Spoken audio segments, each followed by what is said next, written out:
From the High Definition Production Center of Troy University's Broadcast and Digital Network, Troy, Alabama's International University, this is Troy TrojanVision News. Hello and welcome to Troy TrojanVision News for March 20th, 2017. I'm Nathaniel Rodriguez. And I'm Sarah Singletary. Thank you for joining us this evening.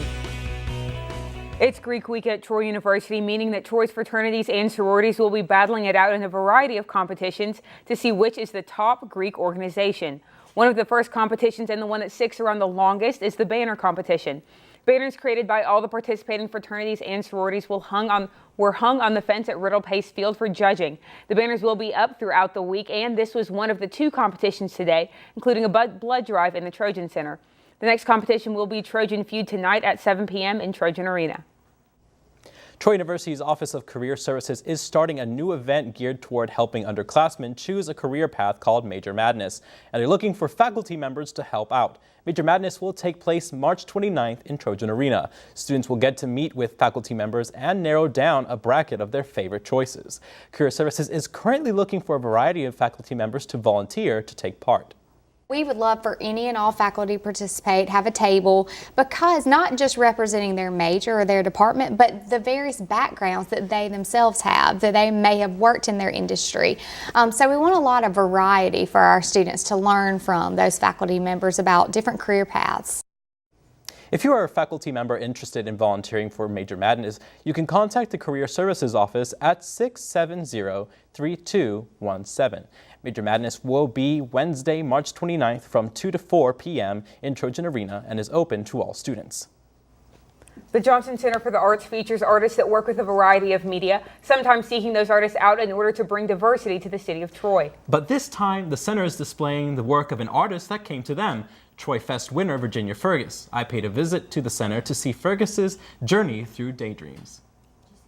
The Johnson Center for the Arts is featuring the work of Atlanta-based artist Virginia Fergus in its lower gallery in an exhibit called Journey Through Daydreams. Fergus got her spot in the Johnson Center after winning 2016's Troy Fest, where she displayed her watercolor paintings. When we saw Virginia's work at Troy Fest, we were thrilled when she was the winner because she has such vibrant watercolors.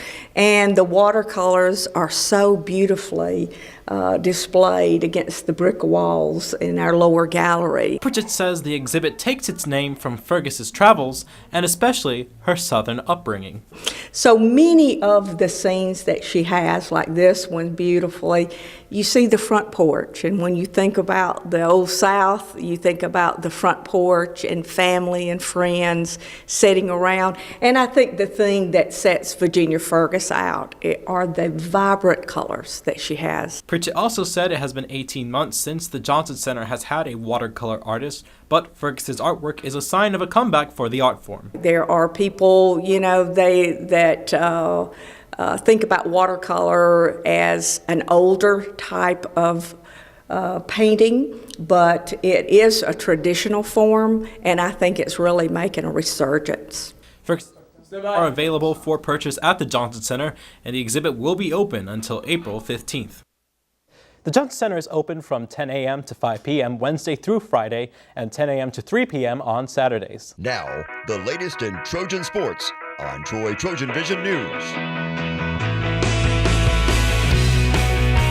The women's basketball team for the second straight year made it to the NCAA tournament, and for the second straight year they were ousted in the first round. Now, both the men's and women's teams made it to the big dance, and unfortunately for the women's team, the Bulldogs of Mississippi State topped the Trojans in the first round. Troy won the tip-off on the board first to open play, but the Bulldogs ended the first quarter on a high note with a 27-21 lead. Troy started to close the gap in the second quarter, coming within 9, but then that Mississippi State defense put Troy in a drought as the Bulldogs went on a 10-0 run, ending the half leading 56-27.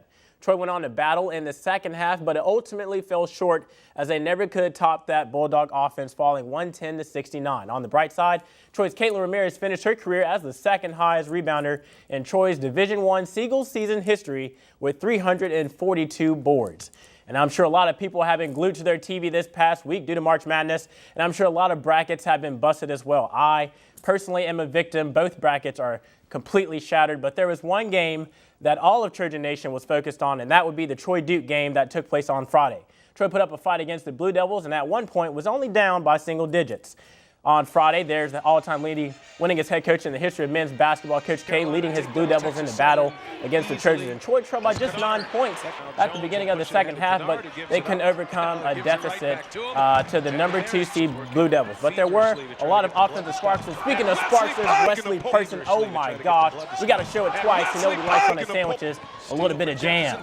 And Jordan Bernardo posted 18 and 10 on the night. And speaking of posted, there he is posting Duke's Jason Tatum against the backboard. But that athleticism of Duke proved just too much for Troy. The Trojans did begin to rally back from behind, but the slow start was just too much to overcome as they fell 87-65. Head coach Phil Cunningham said he loved to fight his team this way. They played with no fear. We didn't start the game off very well, getting down 16-4, and we thought we'd have the jitters, and we did, and we played like that. But we fought back. We cut it to 8.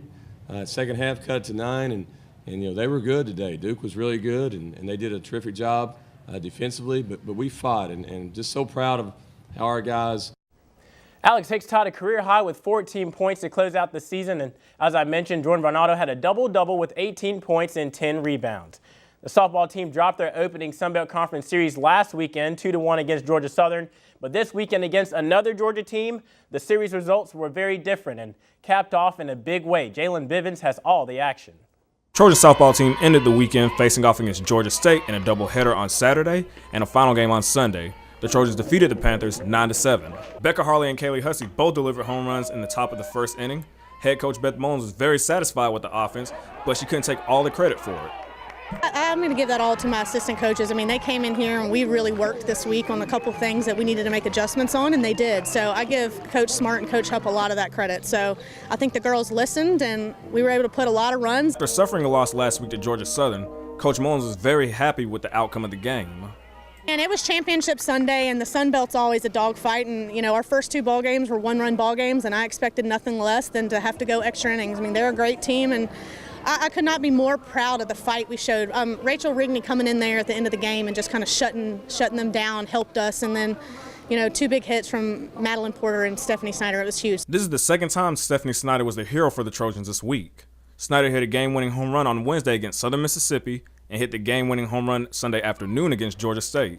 Yeah, she has a tendency to really get it done at the end, and you know that just shows will. I mean, you can will a lot of things to happen, and I think she had struggled early on in the game, and the fact that she still had a quality at bat and gave herself a chance is key. So it was awesome. Coach Mullins added that it was just another day in the Sun Belt. We really said we were going to throw everything and the kitchen sink, and we really did that. So I mean, Meg Willis got some. Again, it's the Sunday of the Sun Belt. I mean, everybody's seen everybody, and you just got to keep changing it up. Jalen Bivens, Troy, TrojanVision Sports.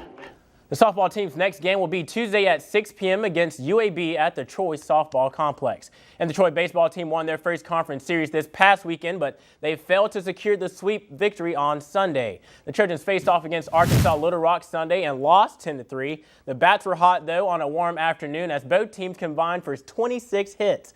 Mason Rogers led the Trojans with a 3-for-4 performance that included a double, and Brandon Lockridge turned in a multi-hit game as well, for Troy going 2-for-4.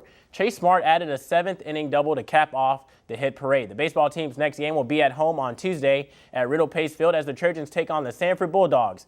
That game begins at 6 p.m.